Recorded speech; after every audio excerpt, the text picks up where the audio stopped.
Hello guys, welcome to my channel Jabs Kitchen. എല്ലാവർക്കും എൻ്റെ ചാനലിലേക്ക് സ്വാഗതം. ഞാനിപ്പോൾ വന്നിരിക്കുന്നത് വീണ്ടും ഒരു പുതിയ റെസിപ്പിയുമായിട്ടാണ്. എൻ്റെ പുറകിലെ ബാക്ക്ഗ്രൗണ്ട് കണ്ടില്ലേ? ഞാനിപ്പോൾ നാട്ടിലാണ്. ഞാനിപ്പോൾ ആക്ച്വലി എൻ്റെ വൈഫിൻ്റെ വീട്ടിലാണ്. വൈഫിൻ്റെ വീട്ടിലെന്ന് പറഞ്ഞാൽ എൻ്റെ വീടും കൂടെ തന്നെയാണ്. ഓക്കെ, എൻ്റെ വീട്ടിലാണ്. See the background, how it is super കിടുവല്ലേ?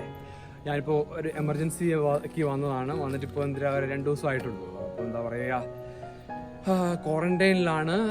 ക്വാറന്റൈനിൽ ഈ വീഡിയോ എടുക്കാവോ എന്ന് ചോദിച്ചിട്ടുണ്ടെങ്കിൽ കുഴപ്പമില്ല, എല്ലാവരും ഉള്ളിലാണ്. ഞാൻ സെപ്പറേറ്റ് മാറിയാണ് ഇരിക്കുന്നത്. ഇപ്പം പുറത്തേക്ക് ആരും കാണാതെ, എന്താ പറയുക, ആരെയും ഒരു സഹവർഷത്തിനൊന്നും ഇരിക്കാതെ ഞാൻ പുറത്തേക്ക് ഇറങ്ങിയതാണ്. ആരുമായിട്ടൊരു പേടിക്കൊന്നും വേണ്ട, ഒരു ബന്ധമൊന്നുമില്ല. ഇപ്പം വെറുതെ ഇരിക്കുന്ന സമയത്ത് എന്തെങ്കിലുമൊക്കെ ചെയ്യേണ്ടതെന്ന് വിചാരിച്ച് ഞാൻ ചെയ്യുന്നതാണ്. എല്ലാം ക്വാറന്റൈൻ്റെ റൂൾസ് ആൻഡ് റെഗുലേഷൻസ് പാലിച്ചുകൊണ്ട് മാത്രമാണ് ഞാൻ ചെയ്യുന്നത്. ഓക്കെ, അപ്പം പേടിക്കേണ്ട, എല്ലാവരും എനിക്ക് സെപ്പറേറ്റ് ആയിട്ടുള്ള എല്ലാ സെറ്റപ്പുകളും ഉണ്ട്. യാത്രയൊക്കെ ഉള്ളൂ. ഇതിനെക്കുറിച്ച് ഇപ്പോൾ ഞാൻ എൻ്റെ വീഡിയോയിലേക്ക് കിടക്കുകയാണ്. ഞാനിപ്പോൾ വന്നിരിക്കുന്നത് സൂപ്പർ കിഡു റെസിപ്പിയുമായിട്ടാണ്. ഇപ്പോൾ എല്ലാവരും ഈ നാട്ടിലുള്ള എന്താ പറയുക, ക്വാറന്റൈനും ലോക്ക്ഡൗണും ഒക്കെ ആയിട്ടിരിക്കുന്ന സമയത്ത് എല്ലാവരുടെയും ഒരു പ്രത്യേക സ്പെഷ്യൽ ഡിഷസ് എന്ന് പറയുന്നത് ചക്ക കൊണ്ടുള്ള സാധനങ്ങളാണ്. ചക്കയാണ് മെയിൻ ആയിട്ടുള്ള എല്ലാത്തിനും. ചക്ക പുഴുക്ക്, ചക്ക അപ്പം, ചക്ക ഹൽവ, ചക്ക പായസം, എന്താ പറയുക, എല്ലാം ചക്ക കൊണ്ടുള്ള ഒരു ചക്കമയമാണ്. അപ്പോൾ ഞാനും ഒരു ചക്ക കൊണ്ടുള്ള റെസിപ്പിയായിട്ട് വരാമെന്ന് വിചാരിച്ചു. എന്താണെന്ന് വെച്ചിട്ടുണ്ടെങ്കിൽ ചക്ക ഹൽവ. എൻ്റേതായിട്ടുള്ള രീതിയിലുള്ള ഒരു ചക്ക ഹൽവയാണ്. പല രീതിയിൽ പലരും ചെയ്യുന്നുണ്ട്. This is my recipe. So എന്താ പറയുക, എല്ലാവരും ചെയ്ത് നോക്കുക. സൂപ്പർ ഡെലീഷ്യസ് ആണ്, നല്ല അടിപൊളിയാണ്, ടേസ്റ്റിയാണ്, സിമ്പിളാണ്, ഈസിയാണ്. വിത്തിൻ 45 മിനിറ്റ്സ് നിങ്ങൾക്ക് ചെയ്യാൻ പറ്റും. എല്ലാവരും ചെയ്ത് നോക്കിയിട്ട് എന്നോട് പറയുക. ഓക്കെ, എന്താ പറയുക, എന്തെങ്കിലും പ്രശ്നങ്ങളുണ്ടോ, ടേസ്റ്റി ആണോ, എല്ലാം കമൻറ്റിൽ പറയുക. ഓക്കെ, ആരെങ്കിലും എൻ്റെ ഇത് സബ്സ്ക്രൈബ് ചെയ്തിട്ടില്ല ഇതുവരെയെങ്കിൽ ചെയ്യുക. എന്നിട്ട് എന്താ പറയുക, ബെല്ലൈക്കൺസ്, കമൻറ്റ്, ലൈക്ക്, എന്തൊക്കെ ചെയ്യാവോ അതെല്ലാം ചെയ്തിട്ട് പറയുക എൻ്റെ അടുത്ത്. ടേസ്റ്റ് ചെയ്ത് നോക്കുക, ചെയ്യുക. Make it, stay it, taste it and see it. Okay, don't forget to subscribe. Okay okay, thank you. അപ്പോൾ ഇനി അധികം വലിച്ചു നീട്ടുന്നില്ല, നമുക്ക് റെസിപ്പിയിലേക്ക് പോകാം.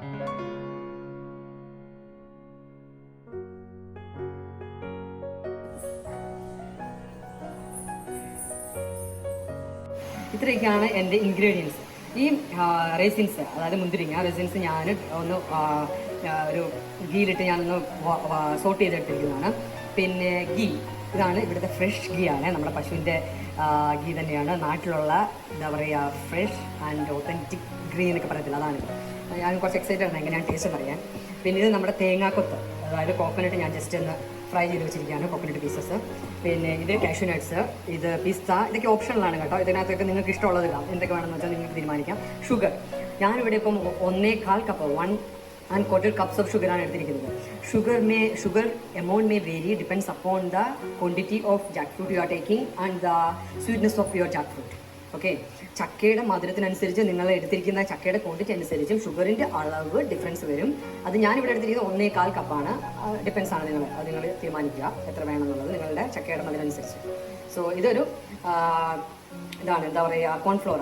നമ്മുടെ ഹൽവയ്ക്ക് ഒരു സ്റ്റിഫ്നെസ്, ഒരു ടെക്സ്ചർ കിട്ടാൻ വേണ്ടിയാണ് ഇട്ടിരിക്കുന്നത്. 3 ടേബിൾ സ്പൂൺ. ഇത് നന്നായിട്ട് വെള്ളത്തിൽ കംപ്ലീറ്റ് ആയിട്ട് കലക്കിയിട്ടുമാണ് ഇടുന്നത്. ആ സ്റ്റെപ്സൊക്കെ ഞാൻ കാണിച്ചു തരുന്നത്.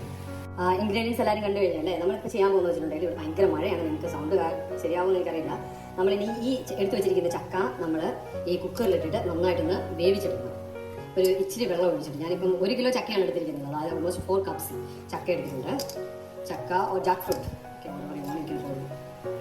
ചക്ക പലയിടത്തും പല രീതിയിലൊക്കെ പറഞ്ഞാൽ, ഞാൻ ചക്ക ഇട്ടു. അതിനകത്തേക്ക് ഞാൻ ഈ 1 ഗ്ലാസ് വെള്ളം ഒഴിച്ച് നന്നായിട്ടൊന്ന് വേവിച്ചെടുക്കുക. വേവിച്ചെടുക്കാന്ന് പറഞ്ഞാൽ നല്ല സോഫ്റ്റ് ആയിട്ട് എടുക്കുക. എന്നിട്ട് നമുക്ക് ഇതിനെ മിക്സിയിലിട്ട് അരച്ചെടുക്കാനുണ്ട്. ഒരു 2-3 വിസിൽ മതിയാവും, അതിനുള്ളിൽ റെഡി ആയിട്ടുണ്ട്. നമ്മുടെ ചക്ക നല്ല വെന്ത് കുഴഞ്ഞ് വന്നിട്ടുണ്ട്. ഇനി ഇതിന് തണുക്കാൻ നമ്മൾ വെക്കുക. തണുത്തതിന് ശേഷം നമ്മൾ ജാറിലേക്ക് ഇട്ട് ഒന്ന് അരച്ച് പേസ്റ്റ് ആക്കി എടുക്കും. ഇനി നമ്മളിതിനെ ഈ ചക്കപ്പഴത്തെ, ഈ വേവിച്ച ചക്കപ്പഴത്തെ നമ്മൾ ജാറിലേക്ക് ഇട്ടൊന്ന് നല്ല രീതിയിൽ അരച്ചെടുക്കും. ഞാൻ സാധാരണ പഞ്ചസാര മറ്റേ വേവിക്കുമ്പോഴേക്കോ എന്താ പറയുക, നമ്മളിനി വഴറ്റിയെടുക്കുമ്പോഴേക്കും വേണ്ടത്. പക്ഷെ ഞാനിതിനെ ഇതിൻ്റെ കൂടെ തന്നെ കുറച്ച് പഞ്ചസാര ഇട്ട് അരച്ചെടുക്കാനാണ് പോകുന്നത്. ഇനി ബാക്കിയുള്ള സ്റ്റെപ്സ് എന്ന് പറയുന്നത് നമ്മുടെ ട്രഡീഷണൽ വേയിലാണ് നമ്മൾ ചെയ്യുന്നത്. എന്താ പറയുക, നമ്മുടെ ഈ കമ്പും കോലൊക്കെ വെച്ചുള്ള അടുപ്പിൽ ഓട്ടുള്ളിയിൽ വെച്ചിട്ടാണ് ചെയ്യണത്.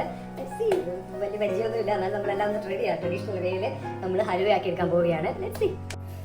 ഇത് നമുക്ക് എന്താ പറയുക, അപ്പനപ്പൂപ്പന്മാരായിട്ട് പാസ് ചെയ്ത് വന്നിരിക്കുന്ന ഒരു ഓട്ടുരുളിയാണ്.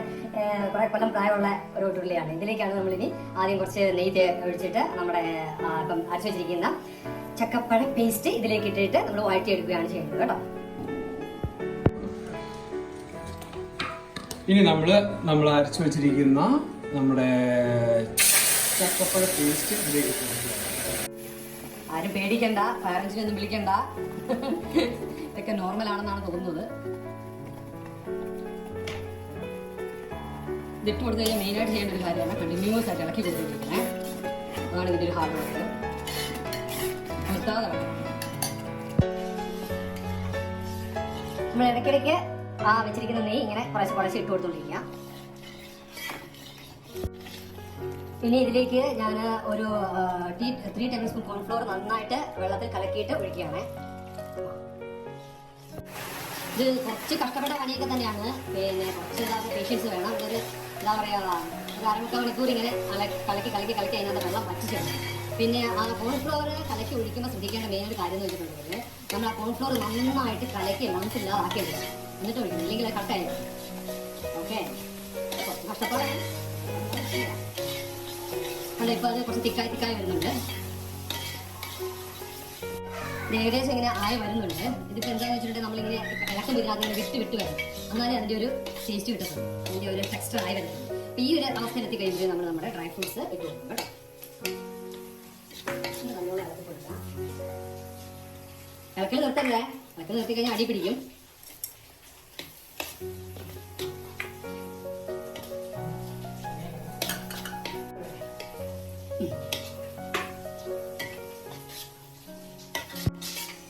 കുറച്ച് കഷ്ടപ്പാടാണ്. ഇച്ചിരി ഇളക്കി അവസാനം അതിനെ ആ പാത്രത്തിൽ നിന്ന് വിട്ട് വരുന്ന രീതിയിൽ ഒരു സൈഡിലേക്ക് നമ്മൾ റൊട്ടേറ്റ് ചെയ്യുമ്പോഴത്തേക്ക് അത് മുഴുവനായിട്ട് പാത്രത്തിൽ വിട്ട് വരുന്ന ആ ഒരു രീതിയിലേക്ക് അത് വരണം. ഞാൻ ഈ ഡ്രൈ ഫ്രൂട്ട്സ് ഇത്രയും കൂടുതൽ ഇട്ടിരിക്കുന്നത് ഓപ്ഷനിലാണ്, എല്ലാവർക്കും വേണമെന്നൊന്നുമില്ല. എനിക്കിപ്പം ഡ്രൈ ഫ്രൂട്ട്സിൻ്റെ ആ ഒരു ക്രഞ്ചിനെസ് ഞാൻ എപ്പോഴും പറയുന്നത് പോലെ ക്രഞ്ചിനെസ് ഇഷ്ടമുള്ളത് ഞാൻ അങ്ങനെ ഇട്ടു. എല്ലാവർക്കും ഇടാം, നിങ്ങൾക്ക് കുറവ് വേണമെങ്കിൽ കുറവിടാം. പിന്നെ നിങ്ങൾക്ക് ഇഷ്ടമുള്ള രീതിയിൽ ഇടാം. ഏതൊക്കെ ഡ്രൈ ഫ്രൂട്ട്സ് വേറെ എന്തെങ്കിലും ഉണ്ടെങ്കിൽ അത് ഇടാം കേട്ടോ. ഇപ്പം നിങ്ങളുടെ ഓപ്ഷൻ ഇങ്ങനെയാണ്. നിങ്ങൾക്ക് എന്താ പറയുക, ഇതിനൊക്കെ റെഡിയൊക്കെ ചെയ്യാൻ നിങ്ങൾ ഇഷ്ടത്തിനനുസരിച്ച്. ഇതിപ്പോൾ ഏകദേശം റെഡിയായി വരുന്നുണ്ട്. എന്താ പാത്രത്തിൽ നിന്ന് ഇങ്ങനെ വിട്ട് വരുന്നുണ്ട്. 5 മിനിറ്റിനുള്ളിൽ നമ്മളുടെ ചക്കപ്പഴ halwa with dry fruits ready ആവുന്നതായിരിക്കും. ഓക്കെ, അപ്പോൾ നമ്മുടെ ഹൽവ ഏകദേശം റെഡിയായി. ഇനി ഒരു റൊട്ടേറ്റ് ചെയ്യുമ്പോഴത്തേക്ക് അതിങ്ങനെ വിട്ട് നന്നായിട്ട് വിട്ട് വരുന്ന രീതിയിലേക്ക് വരണം. ഇപ്പോൾ ഞങ്ങൾക്ക് ഈ ഒരു സ്റ്റേജിലെത്താൻ വേണ്ടി ഒരു 30 to 40 മിനിറ്റ്സ് എടുത്തു. നിങ്ങളുടെ ക്വാണ്ടിറ്റി, നിങ്ങളുടെ വാട്ടർ കണ്ടന്റും എല്ലാം അനുസരിച്ച് അതിൻ്റെ ടൈം ഒരു 5 to 10 മിനിറ്റ്സ് അങ്ങോട്ടും ഇങ്ങോട്ട് വേരി ആവും. നോ പെയിൻ നോ ഗെയിൻ എന്നല്ല പറയുന്നത്, കുറച്ച് കഷ്ടപ്പെടണം. ഓക്കെ, അപ്പോൾ ഞങ്ങളുടെ ഹൽവ ഏകദേശം റെഡിയായി. ഞാൻ ഇനി അത് പാത്രത്തിലേക്ക് മാറ്റിയിട്ട് കാണിച്ചു തരാം. ഞാൻ എൻ്റെ എന്താ പറയുക, ഹൽവയെ ഞാൻ ഇങ്ങനെ ഒരു മോൾഡിലേക്കാണ് മാറ്റിയത്. ഇനി ഞാൻ ഇങ്ങനെ തണുപ്പിച്ചെടുത്ത് കഴിയുമ്പോൾ നമുക്ക് ആ ഒരു ടെക്സ്ചർ കിട്ടും, ആ ഒരു ഡിസൈഡ് ഷേപ്പ് കിട്ടും. എനിക്ക് ഈ ഒരു മോൾഡാണ് ഇഷ്ടപ്പെട്ടത്. സോ ഞാൻ ഇങ്ങനെ ഒരു മോൾഡിലേക്ക് മാറ്റി. ആക്ച്വലി സിലിക്കോൺ മോൾഡാണ് കേട്ടോ, നമുക്ക് പേടിക്കാൻ, പ്ലാസ്റ്റിക് അല്ല, സിലിക്കോൺ ആണ്. ഇത് ഹൈ എന്താ പറയുക ടെമ്പറേച്ചർ റെസിസ്റ്റൻ്റ് ആണ്. സോ ഇതിനകത്താണ് ഞാൻ വെച്ചിരിക്കുന്നത് കേട്ടോ. ഞാൻ ഇനി കോൾഡ് ഒന്ന് തണുത്ത് കഴിഞ്ഞിട്ട് ഞാൻ സെറ്റായി കാണിച്ചിരിക്കുന്നത്.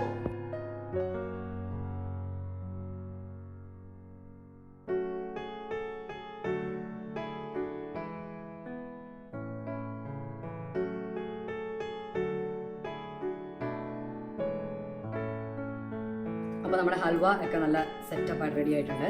ഞാനൊന്ന് ടേസ്റ്റ് ചെയ്ത് നോക്കിയിട്ട് പറയാം എങ്ങനെയുണ്ടെന്ന്.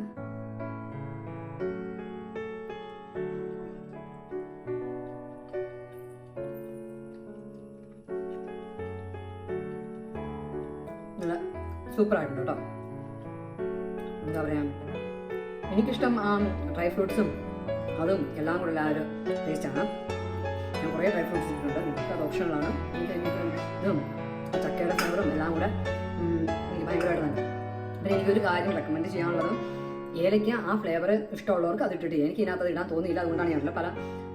അത് സാധാരണ വേണ്ടവർക്ക് നന്നായിട്ട് അത് കൂടി ഇട്ടിട്ട് ചെയ്യാം. കാർഡമൻ്റെ ഫ്ലേവർ ഇഷ്ടമുള്ളവർക്ക് അതും കൂടി ഇട്ടിട്ട് ചെയ്യാം. സോ ഇത് പലരും പല രീതിയിൽ ചെയ്യുന്നുണ്ട്. ഇതാണ് എൻ്റെ ഹൽവയുടെ ഇത്. ഞാൻ എൻ്റെ ഈ സമൂഹം കൂടെ ഒന്ന് കൊടുത്തിട്ട് പറയാം.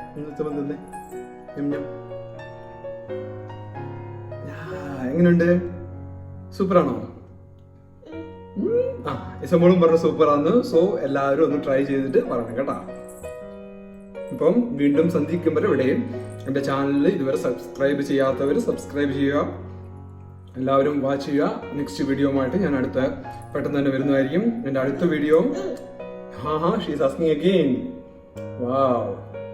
So now you see how is it. So next video ഞാൻ അടുത്തതായിട്ട് എൻ്റെ വീഡിയോ ഇനി ഞാൻ ഇടാൻ പോകുന്ന വീഡിയോകളുടെ ഒരു എന്താ പറയുക, ഒരു പ്രിവ്യൂ ഇടുന്നുണ്ട്. പ്രിവ്യൂ അല്ല, ഒരു ലിസ്റ്റ്. നിങ്ങൾക്ക് അത് എക്സ്പെക്ട് ചെയ്യാം എന്താണ് ഞാൻ അടുത്ത് വരുന്നതെന്ന്. ഓക്കെ, സോ വീണ്ടും സന്ധിക്കും വരെ താങ്ക് യു. ഇനി വേണോ?